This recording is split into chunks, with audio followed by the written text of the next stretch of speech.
world where spirituality illuminates our path, where Black history celebrates resilience, where we delve into the complex narratives of Black crime, and where we find wall posts with a lot of history and funny quotes. Come join us to soak in all the history.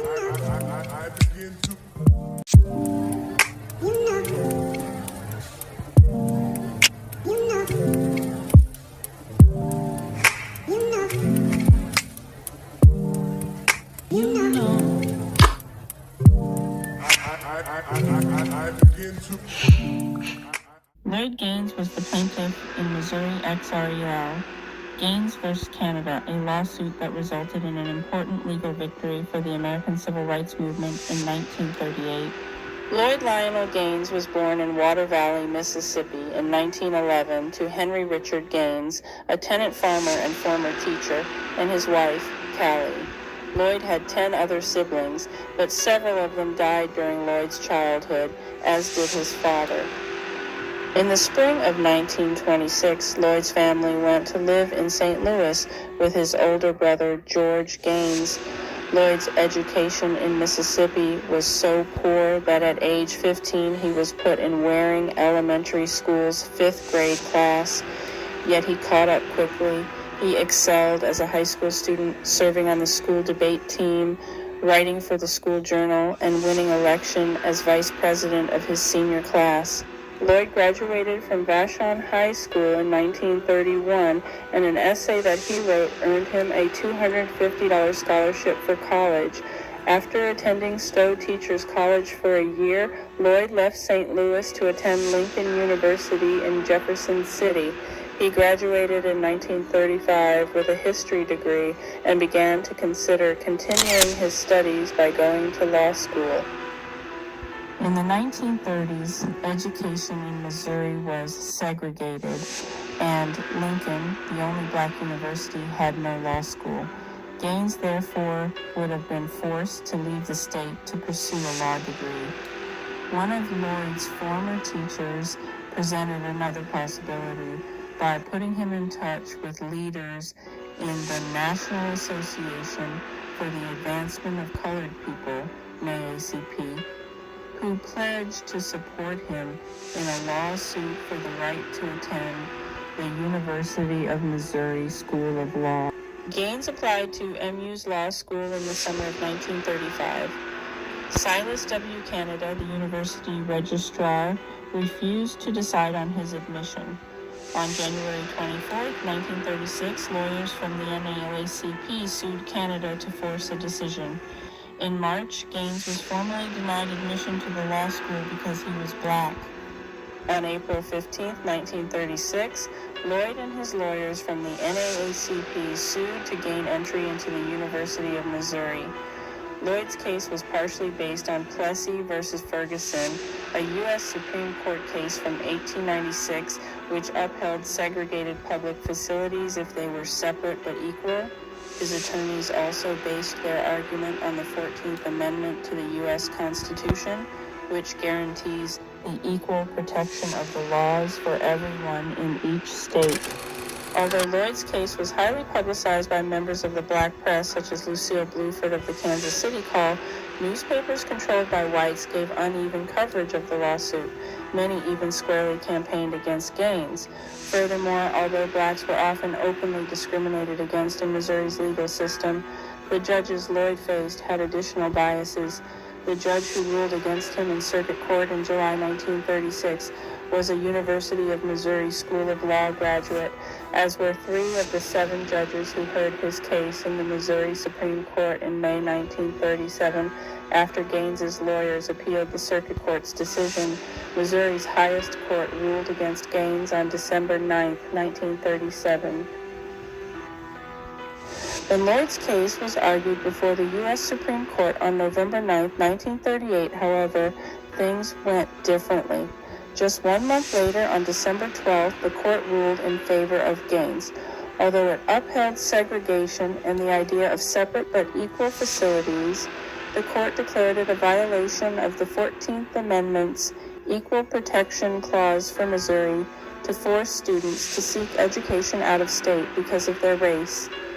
This decision meant that not only Missouri, but all segregationist states were technically required either to provide matching educational programs at a black university or to allow black students entry into a white-only university where their desired program existed. However, the state of Missouri was not going to go down without a fight. In mid-January 1939, John D. Taylor, a representative from Keatsville, MO, introduced a bill in the Missouri legislature designed to postpone integration of the university. Taylor, chairman of the House Appropriations Committee, proudly called himself an unreconstructed rebel. Taylor's proposal, House Bill number 195, authorized Lincoln University to establish whatever graduate and professional schools are necessary to the equivalent of the University of Missouri. After weeks of debate, Taylor's proposal, House Bill number 195, was passed and signed by Governor Lloyd Stark. The OU Board of Curators ordered its president, Sherman Scruggs, to have a law school up and running and ready for Lloyd Gaines by September 1st, 1939. This task seemed insurmountable. Establishing a law school on an equal par with that of MU in 8 months would, in the least, be miraculous. Lloyd Gaines was determined to attend law school, not just anywhere, but at the University of Missouri. Shortly after the Supreme Court decision, Lloyd Gaines left his civil service job in Michigan and returned home to St. Louis, arriving on New Year's Eve, 1938. In the meantime, to pay his bills, he took a job as a filling station attendant. On January 9, 1939, Gaines spoke to the St. Louis chapter of the NAACP. He told them he stood ready, willing, and able to enroll at MU. Gaines later quit his gas station job. He explained to his family that the station owner substituted inferior gas and that he could not, in good conscience, continue to work there. In the meantime, the state Supreme Court sent the Gaines case back to Boone County to determine whether the new law school at Lincoln would comply with the U.S. Supreme Court's requirement of substantial equality.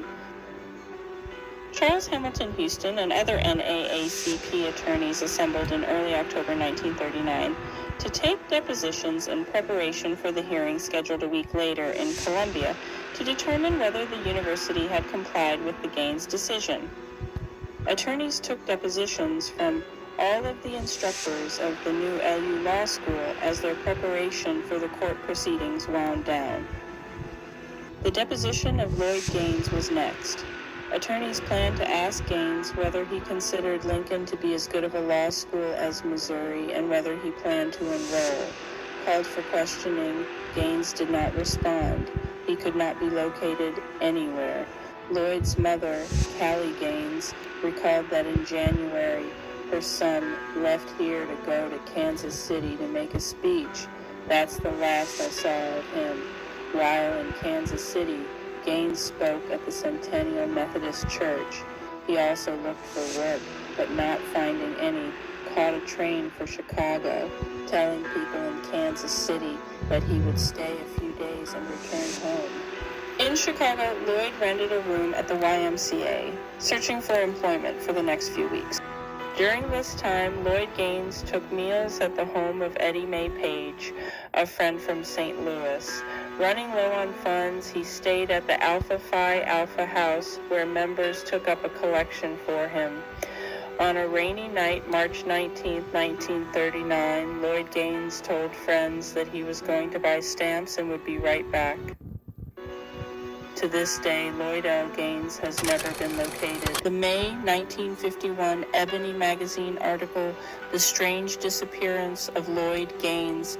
Family members suspected that Mr. Gaines was abducted and murdered for his activism, while state officials claimed he fled and assumed another identity in response to threats against him and his loved ones. To this day, Mr. Gaines's fate is unknown. Here's what happened to Lloyd Lionel Gaines. He was last seen in Chicago on March 19, 1939, 3 months before he went missing on December 12, 1938, the U.S. Supreme Court ruled in his favor in a case against the University of Missouri School of Law. The court said the school violated the Constitution when it rejected Gaines's application because he was black. Wednesday marks the 80th anniversary of the ruling. Experts say his case could have done what Brown versus Board of Education did in 1954, and it would have been done 15 years earlier, but Gaines disappeared before it could happen. Despite his sudden disappearance, Lloyd Gaines' impact had a resounding effect in many ways. The successful bridging of the gap from segregation to integration in the United States educational system was initiated because Gaines sought to be treated equally and fairly by the established powers. Much of the credit goes to the NAACP legal team, especially Charles Hamilton Houston's dedication and expertise. However, without the initial action of Lloyd Gaines applying to the University of Missouri, there would have been no case. Additionally, the Lincoln University School of Law was founded due to the results of the Gaines case. Although it was only in operation for 16 years, it provided opportunities for those who had been denied previously. Gaines's memory has been honored most notably by the University of Missouri. In 1995, a law scholarship in his name was established at the institution. Also in 2001, MU opened the Gaines Old and Black Culture at MU, which shares his name. In 2006, a law degree was posthumously awarded to Lloyd and accepted by his nephew, George Gaines. On May 13, 2006, University of Missouri awarded Lloyd Gaines Doctor of Law degree. On September 28, 2006, the Missouri State Supreme Court conferred a posthumous law license for Mr. Gaines. There have been many different theories on the disappearance of Lloyd L. Gaines, including he ran away and that they murdered him because of him winning the Supreme case, and that he called someone from Mexico City. A recent theory is one of where Lloyd was kidnapped by opponents of the Gaines court decision, who took him to Jefferson City and lynched him in McClung Park. All of these theories are speculation, and the fact remains that Lloyd Gaines's whereabouts are a mystery to this day. Lloyd Gaines, believed to be killed after winning Missouri desegregation case. Lloyd Gaines had been missing for 84 years. Dreams have no boundaries. Every child harbors the magic of endless possibilities, from the amusing astronauts who are floating a tad bit too high, to the bumbling biologists who can't stop marveling at plants, a hairdresser, a chef, and even the President of the United States of America. Dive deep into the colorful and rich world of I Wanna Be When I Grow Up. Join our little protagonists as they explore, stumble, giggle, learn, and grow through the realms of countless careers, with a sprinkle of fun and humor, because dreaming is serious business. Well, not too serious. Everything starts with imagination. But don't just take our word for it. Look to these sparkling reviews. So what do you want to be when you grow up? Embark on this delightful journey with the newly released book, I Wanna Be When I Grow Up by Sacred Grove and Shakira Amin. Grab your copy today from Kindle or Barnes & Nobles. Because reading is fun and fundamental. We cannot always build the future for our youth, but we can build our youth for the future.